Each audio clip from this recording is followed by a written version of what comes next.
ഏതെങ്കിലുമൊക്കെ ബസ് സ്റ്റോപ്പിൽ നിൽക്കുമ്പോൾ അല്ലെങ്കിൽ റെയിൽവേ സ്റ്റേഷനിൽ നിൽക്കുമ്പോൾ അവിടുത്തെ ഇലക്ട്രിക് പോസ്റ്റുകളിലും ചുമരിലുമൊക്കെ പരസ്യം നിങ്ങൾ ശ്രദ്ധിച്ചിട്ടുണ്ടാകും. എന്താണ്? കൂടുതൽ പൈസയ്ക്ക് നിങ്ങളുടെ സ്വർണം വിൽക്കാൻ ഞങ്ങൾ സഹായിക്കാം, പണയത്തിലിരിക്കുന്ന സ്വർണം ഞങ്ങൾ എടുത്തു തരാം എന്നൊക്കെ പറഞ്ഞാണ് പരസ്യം. മൊബൈൽ നമ്പരും കൊടുത്തിരിക്കും. കണ്ടിട്ടുണ്ടല്ലോ നിങ്ങൾ? പ്രിയപ്പെട്ട പ്രേക്ഷകർക്ക് ഈ പരസ്യം ഞാൻ പറയാതെ തന്നെ അറിയാം. പല ആളുകളും ഇവരുമായി ചിലപ്പോൾ ഫോണിൽ സംസാരിച്ചിട്ടുമുണ്ടാകാം ഈ വാർത്ത കേൾക്കുന്നവർ. അങ്ങനെ ഇത്തരം സ്വർണം, പണയത്തിലിരിക്കുന്ന സ്വർണം എടുത്ത് വിൽക്കാൻ സഹായിക്കുന്ന ആളുകൾ, അതിലൊരു നടരാജന് തിരുവനന്തപുരത്ത് ഒരു ജ്വല്ലറിയൊക്കെ ഉണ്ട്. നടരാജൻ ആ ജ്വല്ലറിയുടെ പേരിൽ ജ്വല്ലറി നടത്തുന്നുണ്ട്. എന്നിട്ട് ഇയാൾ നേമം സ്വദേശിയാണ്. ഇയാൾ ഇങ്ങനെ സ്വർണ്ണ പണയം എടുത്തിട്ട് അത് നിങ്ങൾക്ക് ലാഭകരമായി വിറ്റുതരാം എന്നൊക്കെ പറഞ്ഞ ആളുകളെ കബളിപ്പിക്കുന്ന ഏർപ്പാടുണ്ട്. അങ്ങനെ പോലീസ് ഇയാളെ പിടിച്ചു.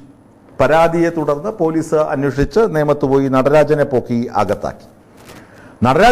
അകത്താക്കിയപ്പോഴാണ് യുവന്മാരുടെ കണ്ണികൾ വളരെ വലുതാണ് എന്ന് പോലീസിന് മനസ്സിലാകുന്നത്. അങ്ങനെ ഈ നടരാജൻ നൽകിയ മൊഴികളുടെ അടിസ്ഥാനത്തിൽ പ്രതികൾ നെയ്യാറ്റിൻകരയിൽ നിന്ന് കാട്ടാക്കടയിലേക്ക് ഒരു ധാർ കാറിൽ, ആഡംബര വാഹനത്തിൽ പോകുന്നതായി നെയ്യാറ്റിൻകര SIക്ക് വിവരം ലഭിക്കുന്നു. അങ്ങനെ നെയ്യാറ്റിൻകര SI അക്ഷയ് കുമാറും അവിടുത്തെ CPOമാരായ നിതിനും ആന്റണിയും ബൈക്കിലും അതുപോലെ തന്നെ സ്കൂട്ടറിലും ഈ കാറിനെ പിന്തുടരാൻ ശ്രമിക്കുന്നു. പിന്തുടർന്ന് ഇവരെ പിടികൂടുകയാണ് പോലീസിന്റെ ലക്ഷ്യം.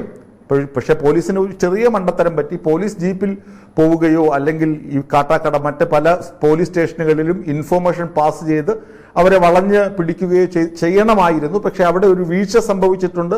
അത് വീഴ്ച തന്നെയാണ്. ഇവിടെ സംഭവിച്ചത് എന്താണ്?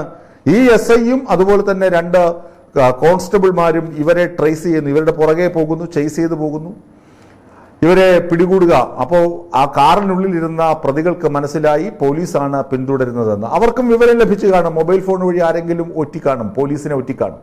പോലീസിനകത്തു നിന്നുള്ളവരാണോ യുവമാർക്കിന് വിളിച്ച് വിവരം ചോർത്തി കൊടുത്തത് എന്ന് പിന്നീട് അന്വേഷണത്തിൽ തെളിയിക്കപ്പെടേണ്ടതാണ്.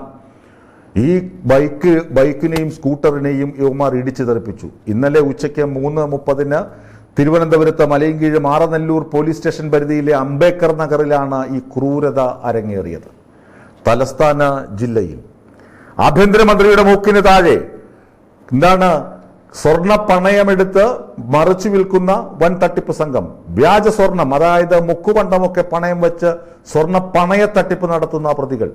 ഈ പിടിയിലായ ഒരു പ്രതിക്കെതിരെ മാത്രം 4 കേസുകൾ നെയ്യാറ്റിൻകര സ്റ്റേഷനിലുണ്ട്. അപ്പോ പോലീസുകാർക്കും നിക്കപ്പൊറുതിയില്ല എന്ന് ചുരുക്കം. പോലീസുകാർ ഈ പ്രതിയെ പിടിക്കാൻ പോയതാണ്. പ്രതിയെ പിടിക്കുക എന്നത് പോലീസുകാരുടെ ദൗത്യമാണ്. അവർ ചെയ്തേ പറ്റൂ. കാരണം ഈ വലിയ തട്ടിപ്പാണ്. സാധാരണക്കാർ ചിലപ്പോൾ നമ്മളൊക്കെ ഒരുപാട് അത്യാവശ്യം വലിയ അസന്നിഗ്ധ ഘട്ടത്തിൽ വരുമ്പോൾ സ്വർണം പണയം വയ്ക്കാറുണ്ട്. സ്വർണം ഉള്ളവർ, നമുക്കൊക്കെ ആകെ ഉള്ളത് ചിലപ്പോൾ ഒരു മാലയോ ഒരു മോതിരമോ ഒക്കെ ആയിരിക്കും ഭാര്യയ്ക്കൊക്കെ ഉണ്ടാവുക. നമുക്കൊന്നും അങ്ങനെ സ്വർണം ഇല്ലതാണ്.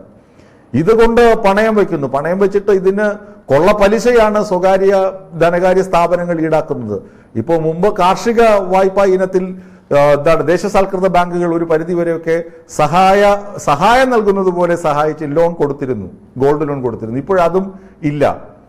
ഇപ്പോഴതിനും പരിധിയൊക്കെ വർദ്ധിപ്പിച്ചിട്ടുണ്ട്, സ്ഥലത്തിന്റെ പരിധിയൊക്കെ വർദ്ധിപ്പിച്ചിട്ടുണ്ട്. അതുകൊണ്ട് ആ ലോണും വളരെ തുച്ഛമായ എമൗണ്ടേ കിട്ടുള്ളൂ. ഈ ഭീമൻ എമൗണ്ടിൽ സ്വകാര്യ ബാങ്കുകളിലൊക്കെ പണയമിരിക്കുന്ന ഇത്തിരി പോകുന്ന സ്വർണമൊക്കെ എടുക്കാനാണ് സാധാരണക്കാരായ എന്നെയും നിങ്ങളെയും പോലുള്ള പച്ച മനുഷ്യർ ഇമാതിരിയുള്ള ചതിയന്മാരുടെ വലയിൽ പോയി വീണു പോകുന്നത്. മൊബൈൽ നമ്പർ എടുത്തിട്ട്, സാറേ ഞങ്ങളുടെ കുറച്ച് സ്വർണം, ഒരു അരപ്പവൻ സ്വർണം ഒന്ന് എടുത്ത് മറച്ചു വെക്കാനൊന്ന് സഹായിക്കാമോ എന്ന് ചോദിക്കുന്നു. അതിനെന്താ, ഞങ്ങളിതാ വരുന്നു എന്ന് പറഞ്ഞ് വരുന്നു. അരപ്പവൻ സ്വർണം ഇരിക്കുന്നത് 15,000 രൂപയ്ക്കായിരിക്കും. അതിപ്പോൾ വിറ്റ് കഴിഞ്ഞാൽ ഒരു 10-60,000 രൂപ കിട്ടും. ഈ 15,000 രൂപ എടുക്കാൻ ഇല്ലാത്തത് കൊണ്ടാണ് ഞാൻ നിങ്ങൾ ഇമാതിരിയുള്ള കള്ളന്മാരെ, ബെടുക്കൂസുകളെ വിളിച്ച് യുവമാർ വരുന്നു, 15,000 രൂപ ബാങ്കിൽ കൊടുക്കുന്നു, നിങ്ങൾക്ക് 60 വാങ്ങിത്തരാമെന്ന് പറഞ്ഞ് ഈ സാധനവും കൊണ്ട് പോകുന്നു. പോയവന്റെ പോയ വഴിയിൽ പുല്ലുപോലും കിളിക്കുകയില്ല.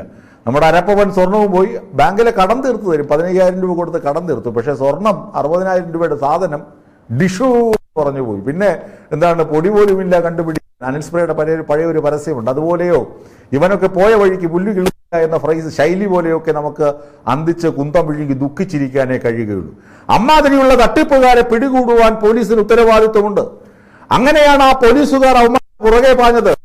അങ്ങനെ പുറകെ പാഞ്ഞപ്പോൾ എന്ത് സംഭവിച്ചു? അവന്മാർ കാറിടിച്ച് കൊലപ്പെടുത്താൻ ശ്രമിച്ചിരിക്കുന്നു. നമ്മുടെ പോലീസുകാരെ വിട്ടുകൊടുക്കാൻ കഴിയുമോ?